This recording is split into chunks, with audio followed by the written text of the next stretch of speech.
이 안에 가득 들어 있습니다. 여러분, 우리가 인간성을 상실할 때, 하나님을 잃어버렸을 때에 이런 모습으로 우리에게 나타난다는 것입니다. 하나님을 찾지 않으면, 하나님과 교제하지 않으면, 하나님과 관계를 회복하지 않으면 우리의 악한 본성이 자꾸 드러나서 이런 악한 모습으로 우리에게 나타내어 진다라고 하는 것입니다.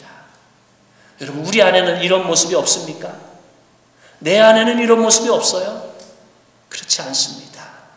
내가 하나님을 잃어버리는 순간 이런 모습이 나도 모르는 사이에 자꾸만 드러나게 되는 것입니다.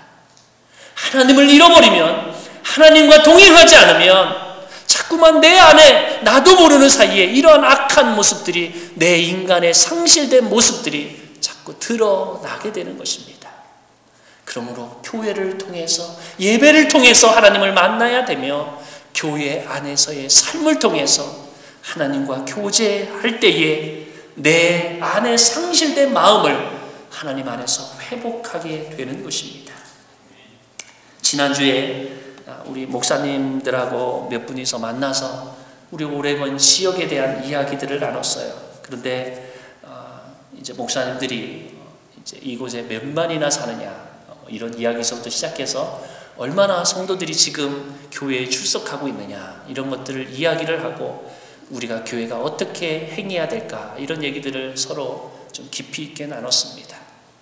근데 목사님들이 저도 인구가 어느 정도 되는가 이렇게 생각을 해봤는데 한 2만에서 3만 명 되지 않을까라고 생각했는데, 이 목사님들이 분석하고 또 전화번호 분석하고 또 뭐 영사관에서 분석하는 것은 오레곤 지역에 19,000에서 2만 명 정도, 이 정도 산다, 이렇게 이야기를 해요. 뭐 3만 명까지는 되지 않는다라고 해요. 어쨌든 그 정도 인구가 사는데, 그럼 교회에 출석하는 사람이 얼마냐? 최대한 잡아도 2,000명이 안 된다는 거예요. 최대한 잡아도. 주일날 참석하고 예배드리는 사람들이 다 합했어요. 교회 협의회에서 다 합쳐도 2,000명이 안 돼요. 여러분, 오레곤 지역이 참 굉장히 척박해요. 여러분, 한국의 인구가 크리스찬이 25%예요. 물론 뭐 25%가 다 크리스찬 교회 나가는 건 아니겠지만 25%나 되는 인구가 이곳에 와서, 이민 와서 여러분 10%도 교회 출석을 안 한다는 거예요. 굉장히 아픈 거예요. 10%도 이민사회에서는 뭐 내가 신앙을 가지지 않았어도 그냥 교회에 가서 어떤 것을 얻기 위해서, 정보를 얻고 또 교회에 가서 뭔가 나누기 위해서, 그래도 이민에 오면은 더 많은 사람들이 교회를 찾게 되는데, 여러분 오레곤 지역에 더 낫다는 거예요. 10%도 안 되게 예배를 참석하고 있다는 것입니다. 왜 그렇습니까? 교회가 쉼을 주지 못하기 때문에 그렇다. 저희들은 그렇게 평가를 내렸어요. 우리 목회자들이 각성해야 된다. 교회가 영혼들에게, 90% 사람들에게 영적인 쉼을 주지 못하고 있다라고 하는 것이에요. 우리 교회가 무엇을 하고 있냐는 것입니다. 여러분, 교회 안에 오면 여러분 어떤 마음이 드세요? 교회 안에 오면은 여러분 돌아갈 때 쉼을 얻고 기쁘고, 내가 새롭게 결단하고, 내가 한 주일 동안 또 세상에서 열심히 살아야겠다, 여러분 이런 마음을 품고 가야 되는데 그렇지 못하다라고 하는 것입니다. 자꾸 과거를 얘기해요. 교회 안에서조차 자꾸 허물을 이야기합니다. 여러분, 교회는 모든 사람을 안아줄 수 있는 도피성이 되어야 됩니다. 죄 지은 사람도 교회에 오면 품어서 안아줄 수 있어야 돼요. 세상에서 어떤 모습으로 행했을지라도 교회에 오면은 그 사람을 품어주고 안아줄 수 있어야 돼요. 어떤 사람이 오면 여러분 마음속에 저 사람 옛날부터 내가 아는 사람이야, 저 사람 옛날에 어떤 일을 했어, 좋지 않은 일들을 했어, 여러분 우리가 다 생각이 나겠죠. 그 사람 행동하는 거 기억이 나겠죠. 그러나 교회는 그것을 생각하는 곳이 아니에요. 교회는 품어주는 곳이에요. 교회는 안아주는 곳입니다. 세상에서는 날카롭게 지적을 하고, 세상에서는 자신의 성격과 자신의 모습 앞에 평가받는 세상이 될지 모르지만 교회는 그런 곳이 아닙니다.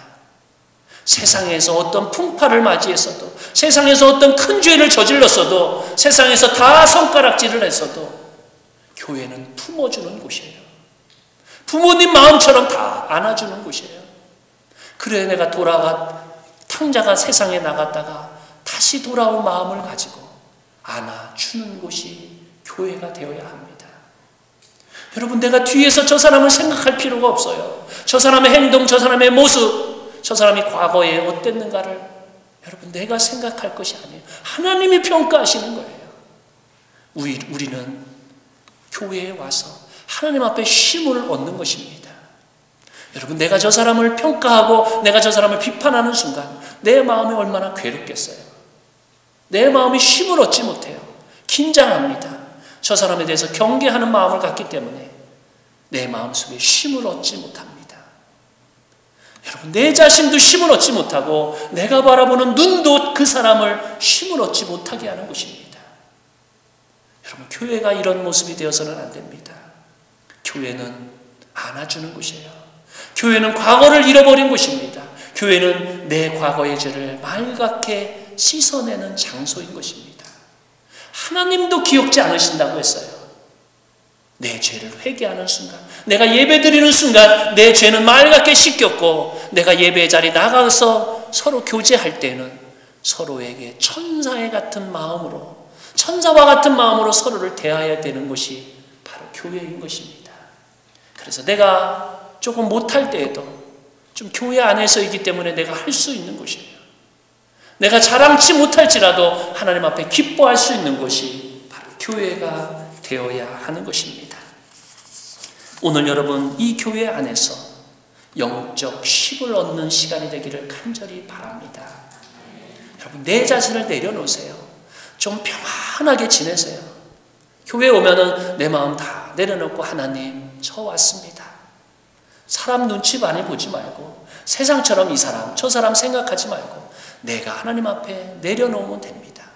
내가 하나님 만나면 돼요. 내가 이 시간 하나님 만나지 않고 사람 만나려고 온 게 아니기 때문에 그렇습니다. 오늘 하나님은 우리와 함께 하십니다.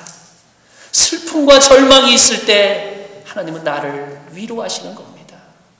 내가 영적으로 갈급할 때 하나님은 채워주십니다. 그래서 내가 어느 순간 어느 모습이 있을지라도 내가 하나님 앞에 내 자신을 맡길 수 있는 분이 바로 우리 하나님이십니다. 여러분, 그 하나님이 내 곁에 계신 것을 믿으시기를 간절히 바랍니다. 다른 사람들은 다 이해를 하지 못해도 하나님은 나를 이해하십니다. 하나님은, 다른 사람들은 내 속사람을, 내 속마음을 알지 못해도 하나님은 내 속마음조차 다 이해하시고 나를 이 시간 안아주신다라고 말씀합니다. 내가 죄인이었기 때문에 용서받을 수 있는 자리가 이 자리인 것입니다. 하나님을 회복하기 위해서는 먼저 내 신앙을 회복해야 됩니다. 내 교회 생활을 회복해야 됩니다. 내가 하나님 앞에 내려놓는 그 신앙의 모습으로 회복해야 된다는 것입니다. 저는 신학교 2학년 때 하나님이 없다라고 하면서 이 신학을 공부하다 보니까 이 비판적이 되고 하나님 앞에 원망하는 마음이 참 많았어요. 그래서 하나님 없다. 하나님이 있다면 세상이 이렇지 않다. 하나님이 계시다면 우리 안에 이렇게 부조리가 많고 부정의한 일이 많을 수가 없다. 하나님은 계시지 않다라고 하면서 얼마나 그렇게 얘기하고 다녔는지 모릅니다. 물론 긴 시간이 아니라 다행이었지만 하나님이 없다라고 저는 그렇게 신학교 다니면서 외쳤던 사람입니다. 그렇기 때문에 하나님이 오늘 이렇게 은혜로 서게 하신 것 앞에 저는 얼마나 감사한지 모릅니다. 하나님을 부인하는 사람들 마음까지도 이해할 수 있어요. 그냥 품어줄 수가 있어요. 왜 그렇습니까? 저도 하나님을 부인해 본 사람이기 때문에 그렇습니다. 죄를 졌을지라도 목회자의 마음을 갖고 목자의 마음을 가지고 여러분 품어서 안아줄 수 있어요. 어떤 큰 죄를 저질러도 여러분 안아줄 수 있는 마음이 있습니다. 왜 그렇습니까? 저 자신도 죄인이었기 때문에 그렇습니다. 저 자신도 죄인이기 때문에 그렇습니다. 여러분, 죄 없는 사람이 있습니까? 내가 오늘 죄 없다라고 고백할 수 있는 사람이 이곳에서는 아무도 없습니다. 그렇기 때문에 내가 품어줄 수 있다.